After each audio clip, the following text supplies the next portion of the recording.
नया सवेरा के प्रायोजक हैं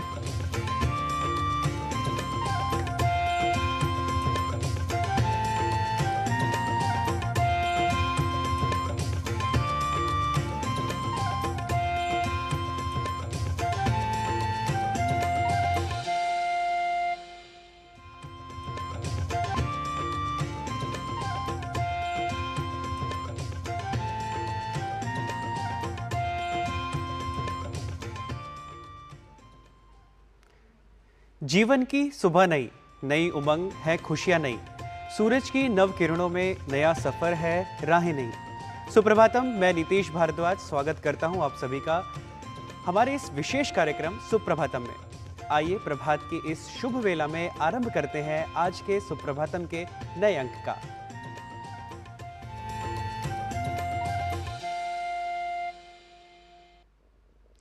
कार्यक्रम का आरंभ करते हुए सबसे पहले आप जानेंगे आज का पंचांग, जहां हम बताते हैं आज की तिथि, आज का नक्षत्र, व्यवहार। उसके बाद देखेंगे सुभाषितम और भारतीय ज्ञान परंपरा पर आधारित एक विशेष रिपोर्ट, और फिर योग और स्वास्थ्य से जुड़ा प्रभाग। साथ ही करेंगे संस्कृत का व्यावहारिक ज्ञान अर्जन और देखेंगे एक सकारात्मक खबर भी। तो सुप्रभातम के इस अंक में आरंभ में देखते हैं आज का पंचांग।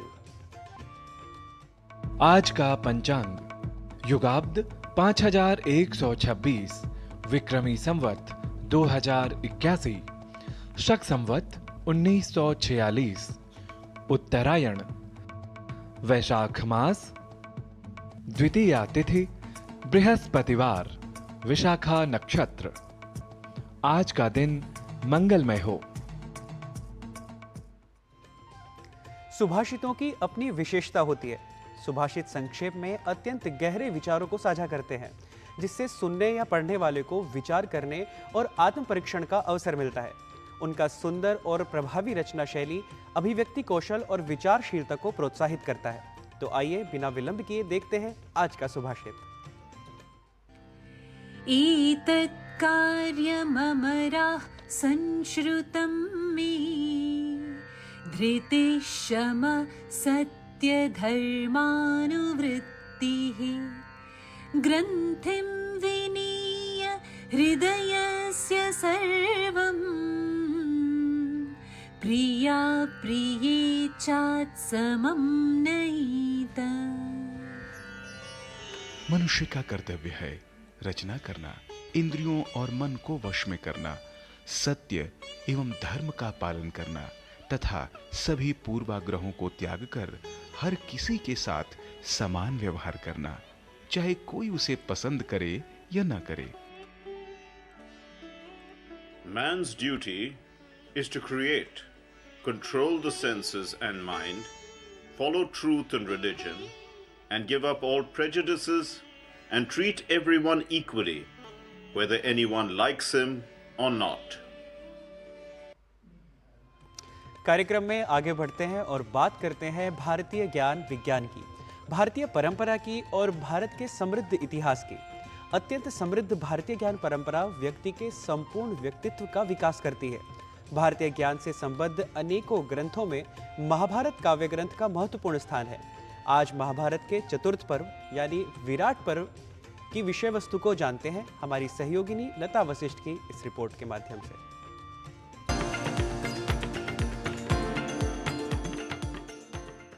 नारायणं नमस्कृत्य नरं चैव नरोत्तमं देवीं सरस्वतीं व्यासं ततो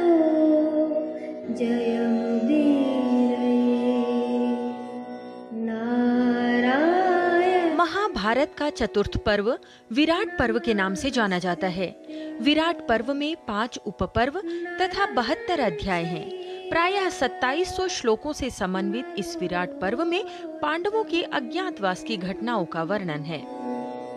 विराट पर्व महाभारत का एक अत्यधिक महत्वपूर्ण भाग है, क्योंकि पांडव जो कि परंपरा से पराक्रमी थे, चक्रवर्ती सम्राट थे, उन्हें छुपकर 1 वर्ष के लिए राजा के सेवक के रूप में रहना था।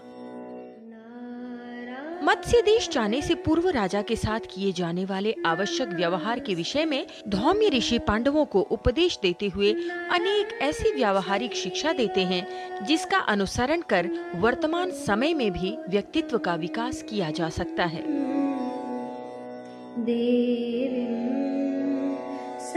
अगर राजमहल में सुख से रहना है तो राजा की सेवा में भी कभी आलस्य नहीं करना चाहिए। जो राजा का बुरा चाहते हो, राजा के लिए बुरा कहते हो, राजा के लिए बुरा करते हो, ऐसे लोगों के साथ कभी बात नहीं करनी चाहिए। आपने राजा से जो बात कही है, अगर वह सत्य है तो उस पर हमेशा स्थिर रहना चाहिए। यद यद भर्तानुयुञ्जीत तत्तदेवानुवर्तयेत प्रमादमवलेपम च कोपम च परिवर्जयेत। अर्थात राजा जिस जिस कार्य के लिए आज्ञा दे उसी का पालन करना चाहिए। लापरवाही, घमंड और क्रोध को सर्वथा त्याग देना चाहिए। न चानुशिष्यात् राजानम अपृच्छन्तम कदाचन तूष्णीम त्वेनमुपासीत काले समभिपूजयेत। राजा के पूछने पर भी कर्तव्य का उपदेश देना चाहिए। मौन भाव से ही उसकी सेवा करनी चाहिए और उपयुक्त अवसर पर राजा की प्रशंसा भी करनी चाहिए। जब तक राजा किसी विशेष स्थान पर स्वयं न बैठ जाए तब तक नहीं बैठना चाहिए। अनुकूलो भवेच्चास्य सर्वार्थेषु कथासु च अप्रियम चाहितम यत् स्यात् तदस्मै नानुवर्णयेत्। सभी विषयों तथा सब बातों में राजा के अनुकूल व्यवहार करना चाहिए। राजा के सामने झूठ बोलने वाला, अपने आप को अधिक समझदार दिखाने वाला व्यक्ति दंड का अधिकारी बन जाता है। धौम्य ऋषि का उपदेश प्राप्त कर पांडव अपना वेश बदलकर मत्स्यराज विराट के महल में अज्ञात रूप से रहते हैं और धौम्य ऋषि के उपदेश का पालन करते हैं, जिसका विस्तृत वर्णन विराट पर्व में किया गया है। द्रौपदी के प्रति आसक्त कीचक का भीम द्वारा वध की घटना का भी विराट पर्व में ही उल्लेख मिलता है। मत्स्यराज विराट की गायों को कौरवों ने हरण कर लिया था। इस दुराचार के विरुद्ध अर्जुन के साथ कौरवों का भीषण युद्ध भी विराट पर्व में वर्णित है। इस युद्ध में कौरव पराजित होते हैं तथा पांडवों का परिचय मत्स्य देश के राजा विराट को मिलता है, जिसका वर्णन भी विराट पर्व में ही किया गया है। विराट पर्व के अंतिम वैवाहिक उपपर्व में विराट की पुत्री उत्तरा का विवाह अर्जुन के पुत्र अभिमन्यु के साथ होता है। अनेक शिक्षाप्रद कथाओं, व्यावहारिक ज्ञान से परिपूर्ण विराट पर्व में विशेष रूप से स्थान और समय के अनुसार व्यक्ति में परिवर्तन की आवश्यकता पर विशेष रूप से बल दिया गया है। लता वशिष्ठ, डीडी न्यूज।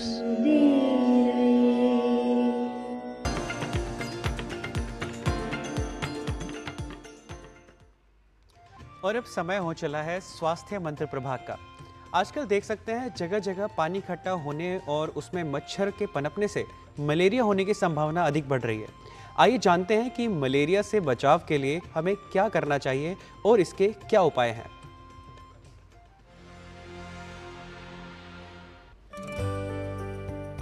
आज विश्व मलेरिया दिवस है। इसका उद्देश्य है मलेरिया के विषय में जागरूकता बढ़ाना, जिससे देश को मलेरिया मुक्त किया जा सके। मच्छर के काटने से कई रोग होने की संभावना होती है। उन्हीं में से एक है मलेरिया। मलेरिया पैरासाइट से होने वाला रोग है। ये संक्रमित मच्छर के काटने से व्यक्ति के शरीर में प्रवेश करता है। मलेरिया मादा एनोफिलीज मच्छर के काटने से होता है। कुछ मामलों में इसमें गंभीरता बढ़ सकती है। जब एक मच्छर किसी संक्रमित व्यक्ति को काटता है तो परजीवी मच्छर में पहुंच जाते हैं और मच्छर संक्रमित हो जाता है। फिर वही संक्रमित मच्छर जब किसी सामान्य व्यक्ति को काटता है तो मलेरिया परजीवी उस व्यक्ति के रक्त प्रवाह में प्रवेश करते हैं और उसके जिगर यानी यकृत में पहुंच जाते हैं। यहाँ पहुंचकर परजीवी अपनी संख्या बढ़ाते हैं। जब परजीवी परिपक्व हो जाते हैं तो वो यकृत छोड़ देते हैं और लाल रक्त कोशिकाओं को संक्रमित कर देते हैं। साथ ही व्यक्ति के रक्त प्रवाह में फैल जाते हैं। मच्छर के काटने के 10 से 15 दिन की अवधि में व्यक्ति में मलेरिया के लक्षण नजर आने लगते हैं। प्राइमरी मकसद मलेरिया को कंट्रोल करना और मलेरिया को इरेडिकेट करना है। इसके लिए पब्लिक में अवेयरनेस और पब्लिक को कम्युनिटी के अंदर हमारा खुद का पार्टिसिपेशन ये बहुत इम्पॉर्टेंट है। मलेरिया के आमतौर पे जो लक्षण देखने को मिलते हैं, इसमें हाई ग्रेड फीवर होता है जो कि 2 से 3 घंटे तक रहता है। बुखार आमतौर पे पसीने के साथ उतर जाता है। यूजुअली फीवर 1 दिन छोड़ के 1 दिन के बाद आता है, कई बार तीसरे दिन, कई बार चौथे दिन भी फीवर आता है। तेज़ बुखार होता है, ये आमतौर पे मलेरिया का ही होता है जो कि 2 से 3 घंटे रहता है और पसीने के साथ उठता है। इसमें इमीडिएटली डॉक्टर के पास जाना चाहिए और अपना मलेरिया के लिए टेस्ट करवा के मलेरिया के लिए स्पेसिफिक मेडिकेशन से कंप्लीट क्योर है वो करना चाहिए। कुछ वेरिएंट मलेरिया के होते हैं जो कि आपके ब्रेन को या किडनी को और कई बार दूसरे ऑर्गन्स को इफ़ेक्ट करते हैं। उस सिचुएशन में हमें थोड़ा सा अलार्मिंग सिम्टम्स मिलते हैं और कई बार यहाँ तक कि घातक भी हो सकता है मरीज के लिए। तेज बुखार होने पर विशेषज्ञ की सलाह अनुसार मलेरिया की जांच करवाई जाए तो सही समय पर सही उपचार मिल सकता है। मलेरिया परजीवी कई प्रकार के होते हैं, जिनमें से कुछ का संक्रमण जल्द ठीक हो जाता है, वहीं कुछ परजीवी गंभीर लक्षण उत्पन्न करते हैं जिससे व्यक्ति में कई जटिलताएं उत्पन्न हो सकती हैं। मलेरिया गंभीर होने पर व्यक्ति में सेरेब्रल मलेरिया, गंभीर रक्त अल्पता या एनीमिया, रक्त शर्करा के स्तर की कमी, फेफड़ों में पानी भरना और एक्यूट रीनल फेलियर जैसी जटिलताएं उत्पन्न हो सकती हैं। मॉस्किटो बाइट से अपने आप को बचाना चाहिए। उसके अंदर यदि देखा जाए तो हमें फुल स्लीव्स के कपड़े पहनने चाहिए और सुबह शाम जब पार्क में स्पेशली बच्चे खेलते हैं तो उनको भी फुल स्लीव्स के कपड़े पहनाने चाहिए। घर के अंदर नेट यूज़ करना चाहिए, दरवाज़ों पे भी नेट लगे होने चाहिए और इस तरह से हम मॉस्किटो की ब्रीडिंग प्लेसेस पे भी जाके वहाँ पे ऑयल स्प्रिंकलिंग कर सकते हैं जिसकी वजह से उसकी ब्रीडिंग हो। और साथ में अपना एटमॉस्फेयर साफ रखें, पानी इकट्ठा ना होने दें, तो इस तरह से हम मलेरिया को कंट्रोल कर पाएंगे। मच्छरों के काटने से बचने के लिए सावधानी आवश्यक है। मलेरिया फैलाने वाले मच्छर गंदे पानी में पनपते हैं, इसलिए घर के आसपास पानी इकट्ठा न होने दें और साफ सफाई का विशेष ध्यान रखें जिससे एनोफिलीज मच्छर को पनपने से रोका जा सके और मलेरिया से बचाव हो। किरण भारद्वाज, डीडी न्यूज।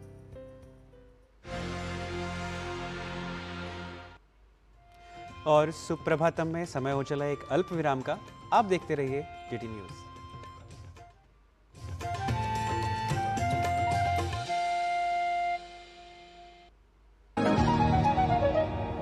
स्वाद से सबको दीवाना कर दे, दीवाना कर दे। पता का चाय, गजब का स्वाद। मैं क्या जी, सब जानते हैं, जहां दिखे मारियो, अपना समझ के खा लियो। तेरी होने वाली मदर इन लॉ कुछ ज्यादा ही ट्रेडिशनल है। ट्रेडिशनल लोग ज्यादा इमोशनल होते हैं। तो भाई साहब, अब कोई किसी की लाइफ में आग नहीं लगा पाएगा। समर कूल, जो हर दिल करे कबूल।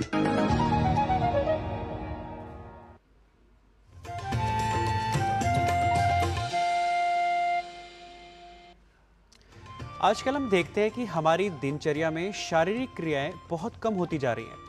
आधुनिक समय में अधिकतर केवल कंप्यूटर के सामने बैठना ही हमारा कार्य बन गया है, जिससे अपच की समस्या भी बढ़ जाती है।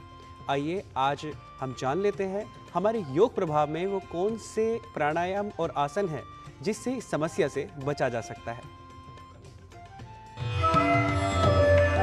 नमस्ते, मैं दामिनी दलाल। आज हम 2 प्राणायाम करेंगे जो इनडाइजेशन के लिए काफ़ी राहत देते हैं। आजकल हमारा खाना पीना और हमारी जो जीवन शैली है काफ़ी बदल गई है, इसीलिए ये 2 प्राणायाम करते हैं तो फ़ायदे तो होते ही है और आगे जाके इंडाइजेशन की प्रॉब्लम्स काफ़ी कम हो जाती है। तो देखिए, पहला जो प्राणायाम है उनको कहते हैं रेचक।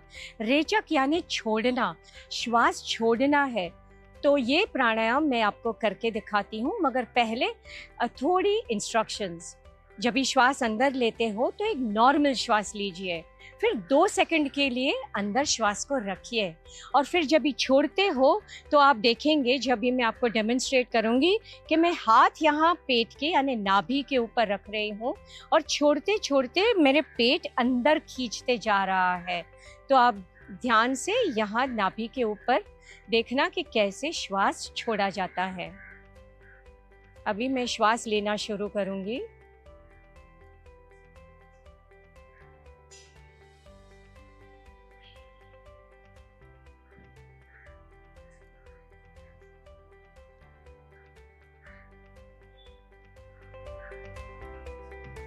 अभी 2-3 चीजें मैं आपको दिखा दूं या बता दूं कि जब भी मैंने श्वास छोड़ा तो 6 सेकंड तक मेरा श्वास छूटा। जब भी छूटा तो पेट अंदर गया और वहाँ पेट जो अंदर गया, पहले दूसरा श्वास आने से पहले मैंने हल्के से धीरे से पेट को आराम से बाहर आने दिया, फिर श्वास लिया। अभी मैं आपको एक दूसरा प्राणायाम दिखाती हूँ जो एकदम सरल है। तो यहाँ लेट के करना है ये प्राणायाम। ये प्राणायाम को कहते हैं योगेंद्र प्राणायाम नंबर 4। यहाँ श्वास लेना है। जब भी श्वास लेते हैं तो पेट फूलता है और जब भी श्वास छोड़ते हैं तो पेट अंदर चला जाता है।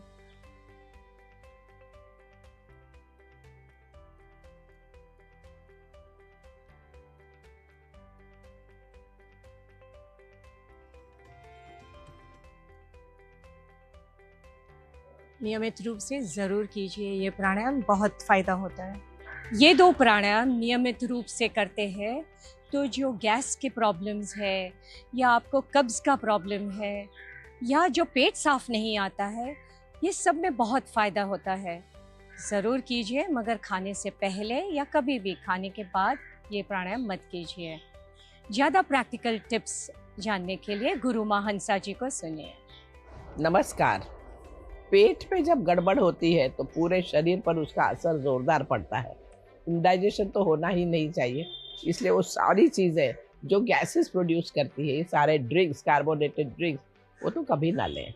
बने वहाँ तक ना लें उतना अच्छा है, कभी कभार ठीक है।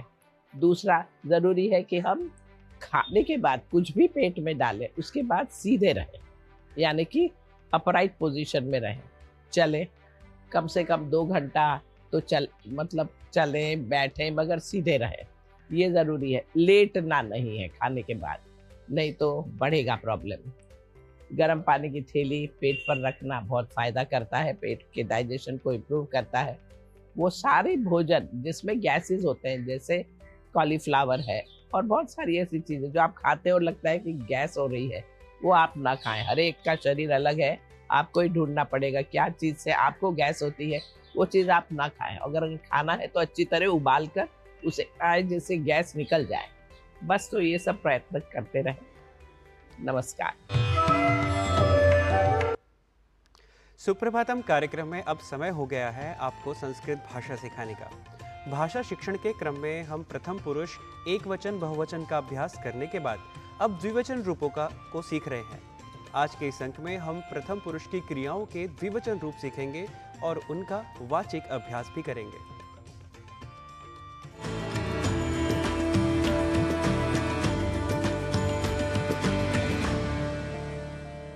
मित्राणि नमो नमः। एतस्यां संस्कृतकक्ष्यायां भवतां सर्वेषां स्वागतम्। मम नाम गवीशः।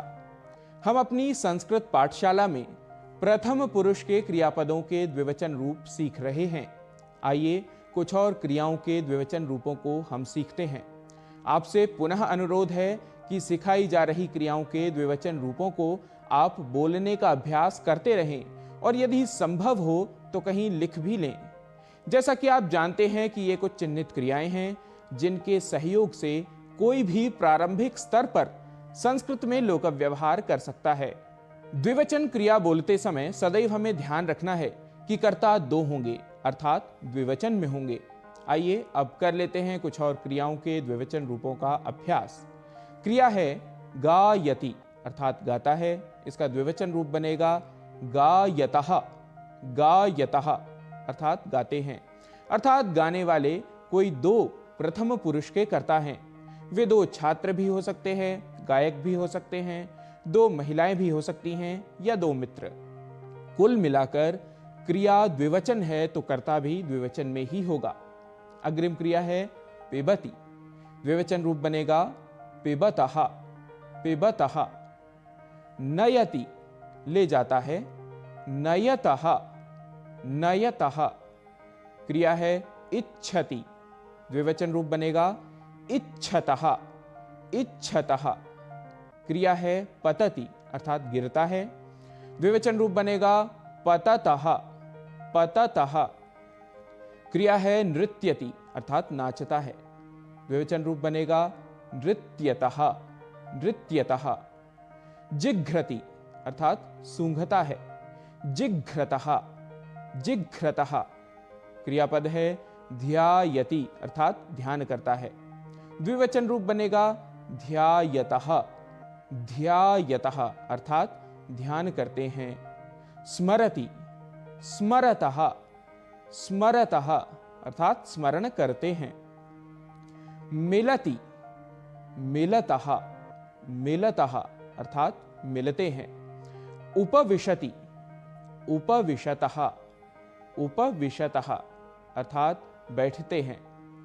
उत्तिष्ठति, यह एकवचन की क्रिया है और इसका अर्थ है उठता है, इसका द्विवचन रूप बनेगा उत्तिष्ठतः, उत्तिष्ठतः अर्थात उठते हैं। शृणोति, सुनता है, शृणुतः, शृणुतः सुनते हैं।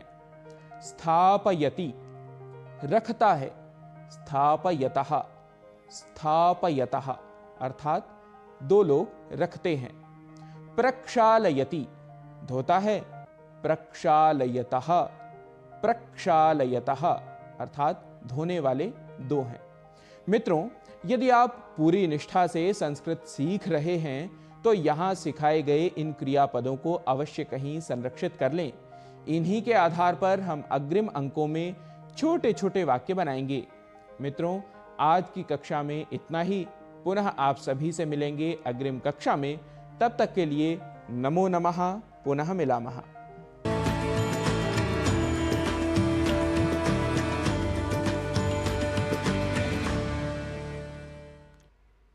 आपको बता दें कि पटना से एक इस वक्त बड़ी खबर आ रही है। यहाँ बदमाशों ने जेडीयू नेता सौरभ कुमार की गोली मारकर हत्या कर दी है। सौरभ अपने दोस्त के साथ देर रात एक शादी समारोह से लौट रहे थे। इसी दौरान बाइक सवार बदमाशों ने ताबड़तोड़ फायरिंग कर दी। सौरभ कुमार के लिए को सिर पर गोली लगी है। इलाज के दौरान उनकी मौत भी हो गई है।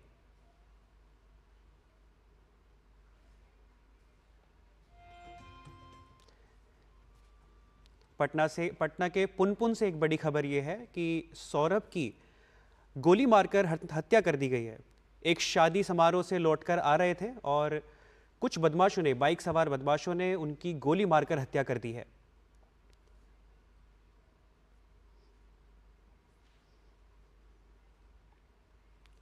एक शादी समारोह से लौटकर आते समय पटना में सौरभ की, जो कि जेडीयू नेता हैं, उनकी गोली मारकर हत्या कर दी गई है।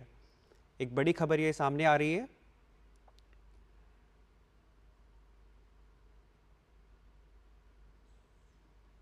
देर रात शादी समारोह से लौटते समय सौरभ की गोली मारकर हत्या कर दी गई है। ये पटना में पुनपुन में ये खबर सामने आई है और हमारे साथ सलमान हैदर पटना से जुड़ चुके हैं।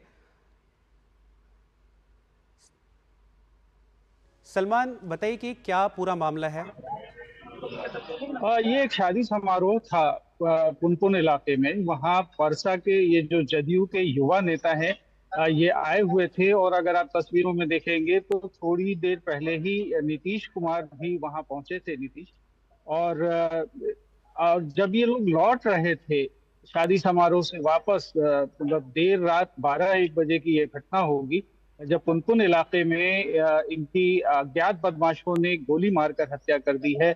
पुलिस का ये कहना है कि अभी घटना के कारणों का पता नहीं चला है, लेकिन आमजनों में जो कयास लगाए जा रहे हैं वो यही है कि चूंकि चुनाव का माहौल है, इसलिए कोई राजनीतिक रंजिश इस मामले में हो सकती है। जी नीतीश।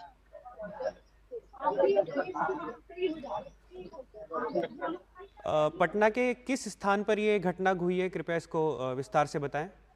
नीतीश, ये पुनपुन का इलाका है, यहाँ से करीब 15-20 किलोमीटर दूर है और जो इलाका है वो काफी रूरल एरिया है। वहां पर ये शादी का समारोह था।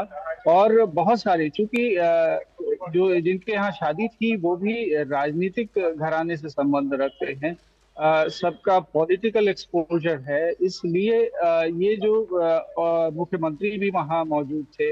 और कुछ देर के बाद जो है, जब शादी समारोह से ये लोग लौट रहे थे तो वही पुनपुन इलाके में ये घटना हुई है। और सौरभ और उसके एक और मित्र जो साथ में थे, उनको भी गोली लगी। और अभी उनका कंकड़बाग में यहाँ एक अस्पताल में, निजी अस्पताल में इलाज चल रहा है, लेकिन सौरभ की मौत हो चुकी है।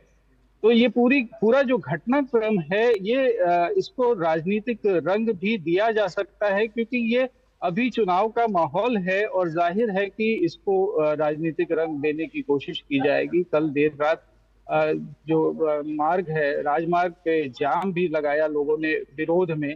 तो ये सारी घटनाएं हुई हैं और इससे एक सनसनी फैल गई है। कल यहाँ दूसरे चरण का मतदान भी कुछ इलाकों में होना है। तो ये सारी घटना को जनता जो है उसी से जोड़ करके देख रही है कि इसके पीछे कोई राजनीतिक कारण भी हो सकता है। जी, अभी वर्तमान स्थिति क्या है वहां पर? क्या कुछ स्थिति उस घटनास्थल पर घट रही है?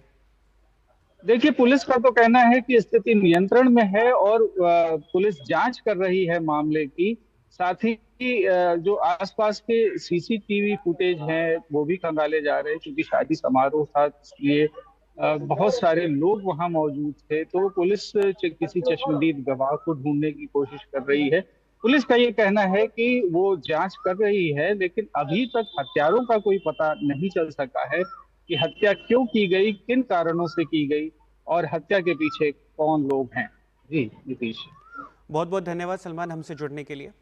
अब सुप्रभातम के इस अंक में आज इतना ही। कल पुनः सुप्रभात की वेला में सुप्रभातम के एक और नए अंक के साथ हम होंगे उपस्थित। तब तक के लिए मुझे और हमारी पूरी टीम को दीजिए अनुमति। नमस्कार।